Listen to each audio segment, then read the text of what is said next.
جب آپ کا بلڈ پریشر ہائی ہوتا ہے نا، جو شوٹ کرتا ہے، تو اس میں آپ کا برین ہیمریج کا خطرہ ہوتا ہے، آپ کی شریانوں کا، ظاہر شریانوں میں پریشر آتا ہے، تو یہاں آنکھ پہ بھی وہ کہتے ہیں آ سکتا ہے. آنکھ کی شریانیں، کیونکہ میری ڈاکٹر سے بات ہوئی تو وہ کہتے ہیں ان کی شریانیں جو ہیں وہ آنکھ سرخ تھی، یعنی بلڈ ٹائپ.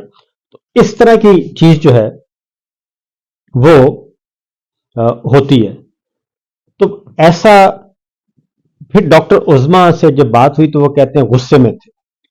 تو اٹ مینس کہ ان کے ساتھ کچھ نہ کچھ، یا تو ان کی ڈیمانڈ، ان سے کوئی بات منوانے کی کوشش کر رہے ہیں، ان کو پریشرائز کیا گیا، اور ان کے مزاج کے برعکس کوئی ایسی حرکت کی گئی جس کی وجہ سے، کیونکہ میرے سورسز یہ کہتے ہیں عمران بھائی کہ اسی نے مجھے بتا دیا تھا کہ جب یہ ڈاکٹر خرم کو اور ڈاکٹر عاصم یوسف کو بتایا گیا نا، بلایا، یہ گورنمنٹ کے انتہائی ذمہ دار آدمی نے، آئی تھنک محمود خان اچکزئی صاحب کے ذریعے رابطہ ہوا گورنمنٹ کا، اور گورنمنٹ یعنی کہ شہباز کیبنٹ، انہوں نے کہا کہ ڈاکٹرز کو بلا لیں تو ہم ایکسیس دے دیں گے. ڈاکٹرز کو تب بلایا گیا تب وہ لاہور سے گئے، جب لاہور سے، ہاں، کیونکہ ادھر سے ان کو کنوے ہوا میسج کہ آ جائیں. جب ڈاکٹرز وہاں پہ آ گئے تو اس کے بعد اگلا انتظار کرتے رہے، لیکن فیلڈ مارشل نہیں مانے. انہوں نے کہا کہ نہیں، یہ نہیں ہو سکتا.